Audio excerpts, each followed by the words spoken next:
And so with that, we come to the Constitution. And as I said, it was written basically as a fear of government. It was written as a very limited document. They believed there was a tyrannical growth of government and that it was inevitable. Thomas Jefferson, on several occasions, firmly believed that he would live to see this very government overthrown. A number of these individuals firmly believed that the constitutional government they would put in place would grow to a certain extent and have to be overthrown at some time. This is why you see a lot of quotes quoting things like "refreshing the tree of liberty with the blood of patriots" periodically. They assumed that governments over time grow. They believed this because they knew that man is not perfect. Just like our priests and rabbis and whatnot say in church, they believe that power can corrupt, that man cannot be controlled, that over time government will get powerful and people will seek to aggrandize that power. And that's what they were really afraid of. And you have to remember, this is a pretty powerful group of guys. I mean, we're talking people who had led armies, who owned thousands of acres of land, that essentially controlled government and commerce in the United States at the time. These were the wealthiest, most powerful individuals at the moment, and they were worried about people getting too much power. This would about be, and it's hard to imagine this happening, this would be about like the top 20 wealthiest individuals sitting down with all members of Congress and getting worried that things were getting out of hand. That's the context of Lawson. That's how lucky we were at that time. The most powerful men in the nation said, we're worried about people having too much power. And they knew this because they had just lived through an era where they saw a king and parliament treat them differently than every other British citizen. And they had just fought a war over it. They saw a lot of people die. They put a lot of effort into it, and they didn't want it to happen again. So let's get into technical terms. So what did they write? Well, essentially they wrote all that was necessary to protect liberty from those who would take it. The first thing they made very clear in the Constitution is that these are specific, enumerated, and delegated powers from the people. That's the key language in the Constitution. Specific, enumerated, delegated powers. These are powers inherent to us by virtue of natural law. We are giving them to you, the federal government, and by extension some of the state governments, to do that which is necessary to secure liberty and protect our liberty from those who take it from us. There are only 18 powers that are enumerated in the Constitution. These are things, I'm not going to go over all of them because that would take too long, but these are things such as regulate commerce, have uniform rules for the naturalization of citizens, to coin money and establish weights and measures, to prosecute those who would counterfeit, to establish a post office and post roads. And given today's post office condition, I think they would have admitted that one themselves. They had a few very specific rules concerning the raising of armies, the forming of militias, and there was only 18 of them. The rule for general welfare, the first one, applies to taxation, the ability to tax the general welfare of the nation. That was seen as a limiting power back in those days. And the necessary and proper clause at that time was interpreted, and it would be interpreted for over 100 years, the 18th power that was enumerated, as you may pass laws that are necessary and proper to enforce, enact, and carry out 1 through 17. Very simple terms. They gave our Congress and our government 17 tasks, 17 responsibilities, and no more. And those were the ones that they saw as necessary to have an efficient government that would do several things. Promote rule of law, which would allow men and women to work together, resolve differences, have trade and commerce, and a way to resolve disputes without resorting to violence and without allowing people to succeed through skullduggery. They wanted an army to protect those from foreign tyrants or from domestic tyrants. And that was essentially it. There were several other aspects that were more convenience. Weights and measures, regulate commerce. Those were things to keep the states in check. For example, prior to the Constitution, Maryland would only allow ships registered in Maryland to conduct commerce in Maryland, which was very annoying to those people who had ships registered in Virginia. Weights and measures, that was an old concept. If you have one consistent standard that's followed, then it makes life easier for everyone when you're trying to trade back and forth. Post office, that was because in those days a post office was ruinously expensive and they assumed it would have to be subsidized. Post roads were the same thing, and that's where the original authority to build highways came from.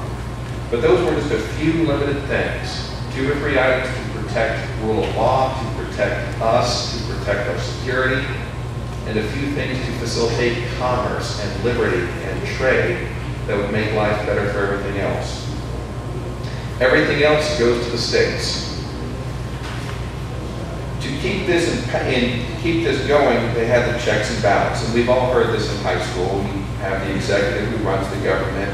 They appoint judges, but you have to get Congress to approve that.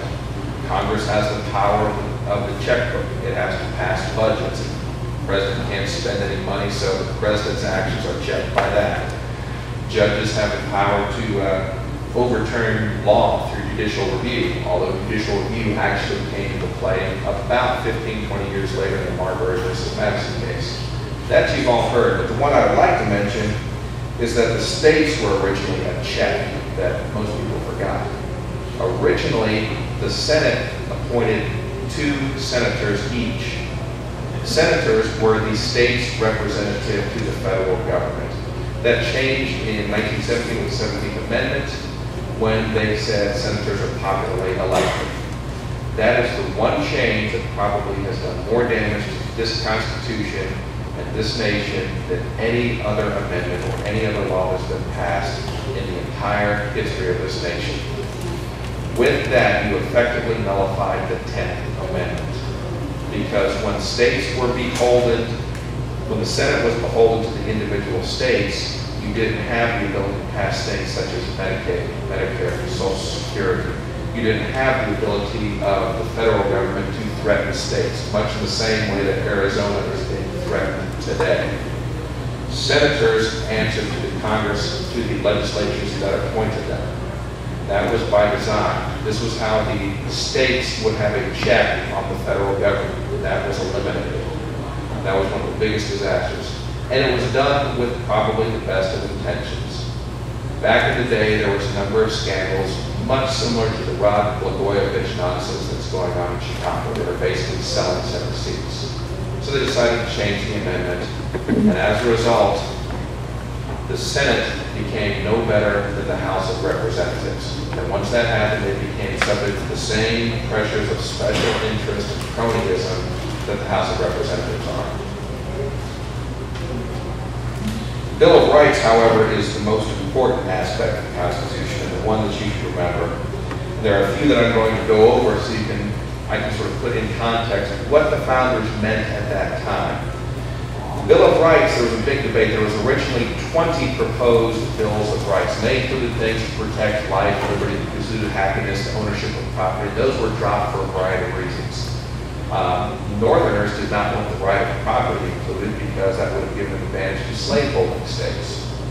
Southerners were not very happy about the life, liberty, pursuit of happiness because they owned slaves. There were a number of other issues that were largely ideological. Thomas Jefferson was in favor of putting in all kinds of rights, whereas Madison and Alexander Hamilton preferred very few. In fact, they believed there shouldn't be a list of rights. They thought that would be an excuse to limit all other rights not contained in there. But I believe what we came up with is best summed up by something that Justice Scalia said, is this. The Bill of Rights does not contain every right out there. It doesn't contain the right to educate your children as you see fit, or the right to drink whatever kind of liquor you like. The rights in the Bill of Rights are there for one reason. Those are the rights that are essential to protect liberty against the government. They are the basic rights you need to enjoy your primary liberty and to do the things necessary to basically protest against your government at several levels. They are the bulwark against our own government. And that's the thing to remember. And looking at some of the key ones, And you've seen how they've been twisted over the years. We have Amendment 1. Congress shall make no law respecting an establishment of religion or prohibiting the free exercise thereof or abridging the freedom of speech or of the press or of the right of people to peaceably assemble and petition the government for redress of grievance. Happy to say we've hit all of those in this meeting alone. We are in a church that I actually went to when I was a kid. We are speaking, in fact, I'm doing that right this moment, and I'm saying not nice things about our own government. We have assembled peaceably, and I believe we have some petitions sitting back there on the counter, which you should all sign, the one over there on the wall. So we hit all those. But the point here is, that's the point. We are all here today. We are all here in the Tea Party. Some of us have just run for office, and the gentlemen and ladies in the back there are all running for office, largely because we believe that government can be done better and government needs to change, be it state, local, or federal. And this is how we do it.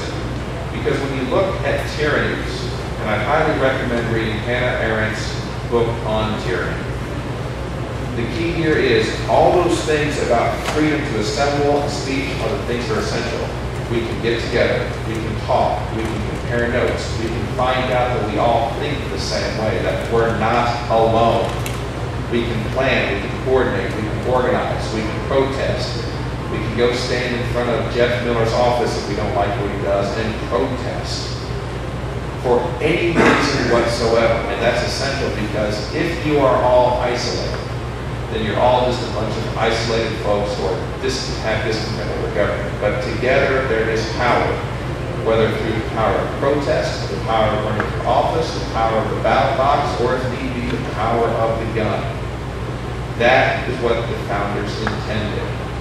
In every dictatorship, and I've spent an extensive portion of my life dealing with them, the key factor, the key rule, if you're ever a dictator, is not to keep the population down, but to put your foot on their neck and hold them. The reason no one ever, I did a lot of work involving the Iraqi people years ago.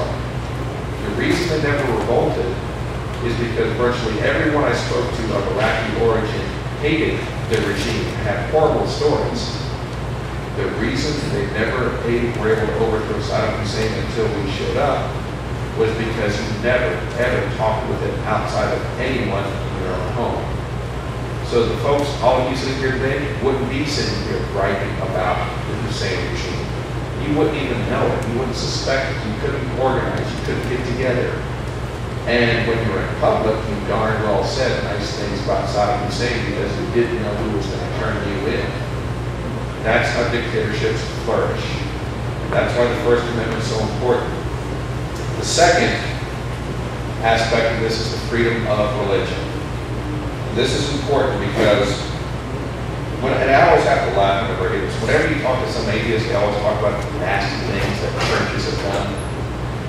The reason this is in here is because they knew that religious freedom is important. God is everywhere, and people should express their relationship with God. God informs everyone's life, no matter what your belief is.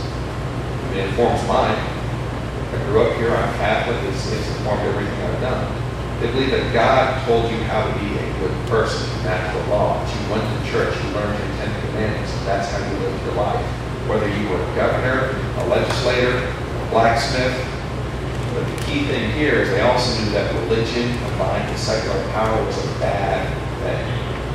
The reason Sharia law is such an abomination is not because of what it says, but because it gives holy men the power of life and death over their fellow man. It gets abused. The Catholic Church in the 1500s or during the Inquisition did bad things, not because of Catholicism, but because it had absolute political power.